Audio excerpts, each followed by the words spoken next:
We have to tune into our own reality and explore that and open ourselves to that. That's fundamental, and only through that inner understanding, inner seeing from moment to moment, can we then also try eventually go deeper.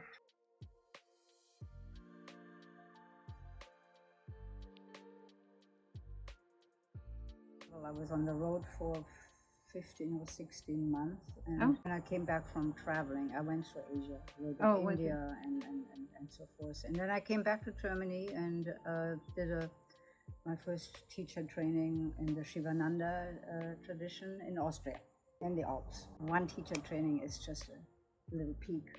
I studied a lot of different styles, and yoga teacher trainings do go talk about the Bhagavad Gita and the sutras and lots of things, but it's like, you know, it's one of these, each of those you can study for years, a lifetime.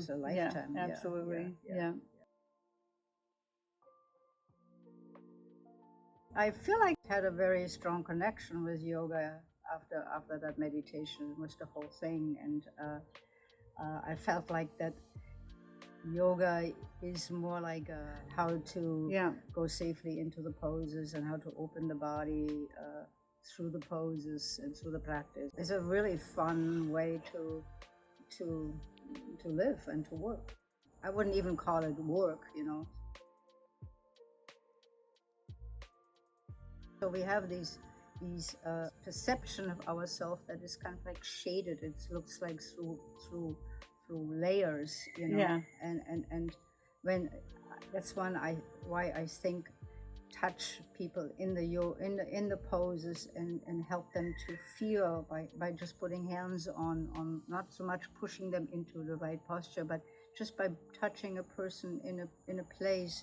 It helps them to bring their awareness in their mind into that place, because usually our awareness is not in our body, right? Only when it hurts. Right? Yes. Usually it's all over the place, but it's an embodied practice.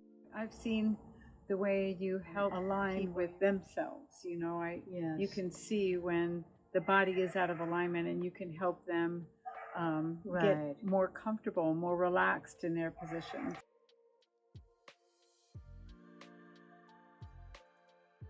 It's not just like flexibility in the body, it's also being flexibility in our minds. In our minds, yeah.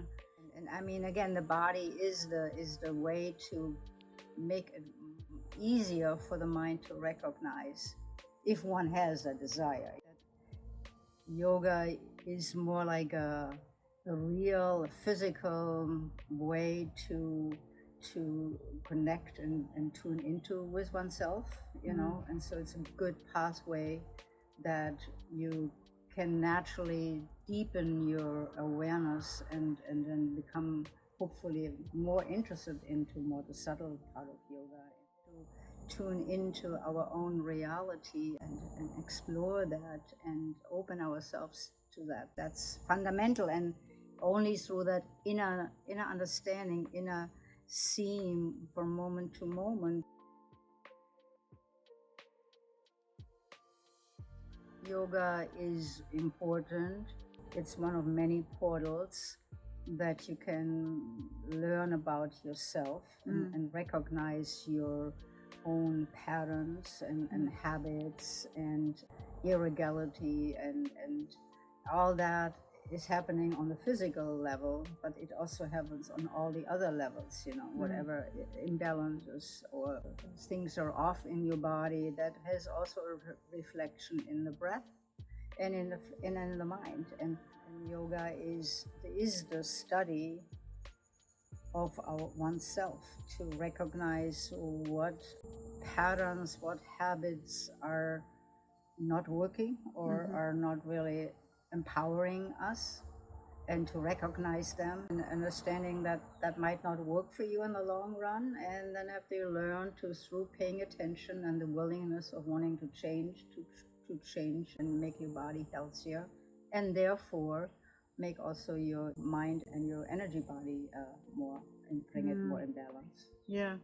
So it's a whole human or whole body, mind, energy, breath experience. Energy, absolutely, yeah.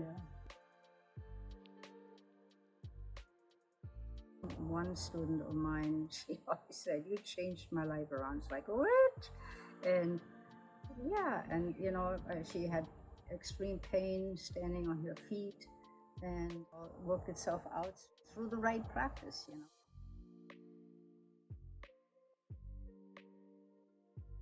people just want to feel good, get a dose of like good energy and want to feel good, or want to just have fun. And these are all good ways to go in, because everybody goes their own way in. And if you keep the practice going, ideally more than once a week, then more subtle things in you will actually open up, and you will become naturally more interested, greater depths, going beyond the physical. Yeah, going beyond the physical.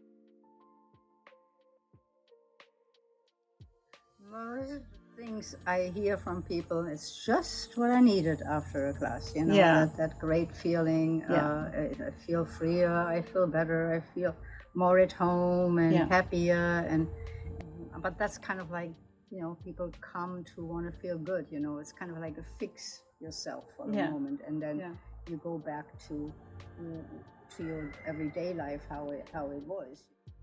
Ideally, when you hear and understand certain things in yoga and how they click, sometimes you hear a lot, but something stays in your head, and you think about it, right? And that's a deeper reflection, and that can then change your whole body. Then also try eventually go deeper to our deep self, real self that we are.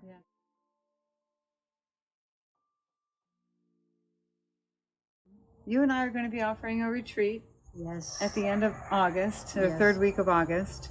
And so why do you think it might be important for people to take a retreat? My personal experience with retreats is that you step out of your everyday life, and then we can actually tune into more our inner self and become aware of things and our pattern, and also acknowledging a greater truth in us. It's a retreat from the normal everyday life, into something, to let it go. I mean, I feel like we should all go on a retreat. I know. We all need it. I mean, we go on vacation, right? Yeah. But vacation is not necessarily relaxing. No, it's a lot of stress these days. It can be a lot of work too. Right. But a retreat is a little bit different. It's a little bit of a different focus, because you're focusing on your self-care. You're focusing on whatever that practice is that we're bringing ourselves to the table. This is going to be yoga and sound healing and meditative walking, breathing. Sitting meditation, relaxing yoga. So it will be not so much deep flow. We'll flow a little bit, but there will be more like stillness in the body, and to recognize the environment and recognize the inner environment. Yeah. I'm looking forward to it. Me too.